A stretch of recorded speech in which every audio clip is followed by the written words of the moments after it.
Juga baru kali ini saya juga berjumpa seorang jaksa namanya Jovi Andrea yang berani mengkritik pimpinannya melalui medsos. Kasus dari jaksa Jovi, dia itu viral karena melakukan kritikan kepada salah seorang pegawai kejaksaan yang menggunakan fasilitas dari negara untuk kepentingan yang tidak wajar, bahkan digunakan untuk kepentingan pribadi.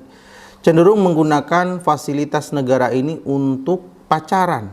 Jadi hal inilah yang dia ungkapkan di media sosialnya, dan pada akhirnya kasusnya bergulir dan sekarang dia sudah ditetapkan sebagai tahanan kota. Dan ini juga terus bergulir karena kemarin di dalam sidang Komisi 3 DPR RI juga banyak yang menyudutkan apa yang si Jovi lakukan ini. Dan kalau misalkan saya sendiri melihatnya kayak,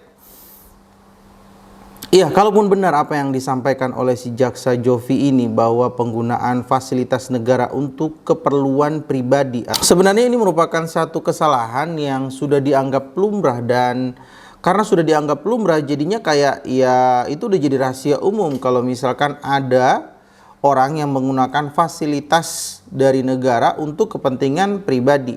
Dan yang ditekankan oleh jaksa Jovi ini karena si pengguna ini yang dia up ke media sosial ini itu bukan siapa-siapa dan bukan juga orang yang terlibat dalam kejaksaan itu atau jabatan yang harusnya menggunakan itu. Dan dia malah menggunakan mobil Pajero itu, ya, fasilitas negara untuk ya pacaran, dan bahkan tidak jarang flexing juga katanya si Bang Jovi.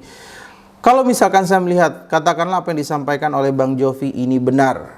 Kebenaran itu bukan hanya diperjuangkan, tapi juga diatur sedemikian rupa. Karena ada kata-kata bijak mengatakan seperti ini: kebenaran yang tidak terstruktur akan bisa dikalahkan oleh kesalahan yang terstruktur.